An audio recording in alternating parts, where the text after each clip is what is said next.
Là, j'ai vécu quelque chose il n'y a pas si longtemps, là, depuis que je suis dans le sud, avec une personne hein, qui n'est pas très proche de moi. Et c'était très dur. J'ai trouvé ça. C'est la première fois de ma vie que j'ai vécu du mépris. Et le mépris, c'est terrible. Je me suis dit que là, le mépris, c'est mais plus que destructeur. S'il n'y avait pas une force en moi importante, ce mépris-là m'aurait fait même partir, même quitter, même tout mon environnement relationnel, même amoureux, pour une seule personne. Même pas par des paroles, quelques paroles, mais des gestes. Quand on dit que la communication, c'est ce que j'apprends aux personnes, il y a ceux qui se voient, il y a ceux qui s'entendent, il y a ceux qui se touchent, hein, il y a ceux qui se perçoivent un peu. Là, cette personne-là m'a affectée. Et c'est la première fois de ma vie, je ne suis pas contente de moi, mais c'est la première fois de ma vie que ce mépris-là, je ne, je ne reviendrai jamais ni dans le lieu de cette personne qui m'avait accueilli chez elle, ni dans... C'est la première fois, je me dis 58 ans bientôt, et avoir ce mépris.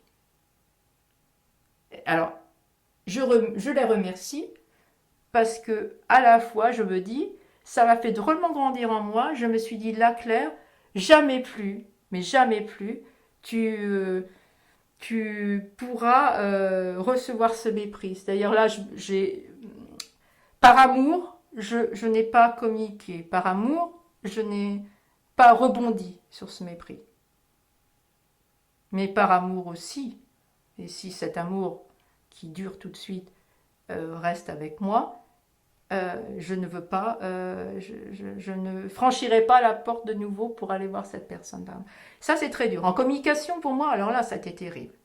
Les gestes. Et là, ça m'a fait bien travailler sur l'accompagnement des personnes que j'ai à l'heure d'aujourd'hui. Quand la personne me dit des choses et que quand je le vois ou je la vois avec une position corporelle très différente, etc., il n'est pas en accord, elle n'est pas en accord. Et là, oui. Et ça me fait peine. Ça me fait peine parce que c'est dans un... Voilà, c'est dans le même village que moi. Je me sens moins libre. L'air est moins bon pour moi. Euh, je pensais vraiment pas pouvoir être affectée autant. Et avoir autant de ressenti et de colère. Ouais. Il y a quelque chose que... Là, vraiment, je dois travailler encore sur moi là-dessus. La communication, c'est terrible. Hein, il y a plein de... Ouais, ça me fait... ouais, c'est mon travail. Ça a été le travail que j'ai toujours amené. Le mépris et le mensonge. C'est les deux choses que je n'admets pas. Et la normie en cause. Voilà. Là, ouais. Jamais se remettre en cause. Non. Cette souffrance par rapport à ce mépris, c'était parce que tu n'as pas pu y répondre ou parce que tu t'es retrouvé face à cette situation de mépris, en fait, que ça te fasse tellement souffrir. Les deux. Les deux. Je pense, les deux. J'ai pas pu y répondre parce que je me retrouvais dans une situation où j'étais pas toute seule avec la personne, donc avec témoin, avec en plus confrontation de l'être aimé à côté de moi et confrontation d'une relation amicale aussi. Donc c'était très complexe. Il y avait un problème de, enfin, je dirais de...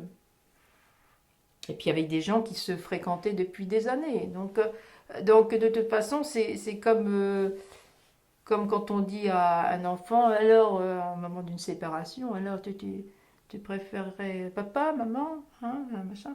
Bon, bien sûr, c'est très compliqué. Moi, je me suis retrouvée dans une situation un peu comme ça, un peu, une situation un peu complexe. Donc je me suis dit, là, euh, bah, j'ai abdiqué, j'ai rien dit.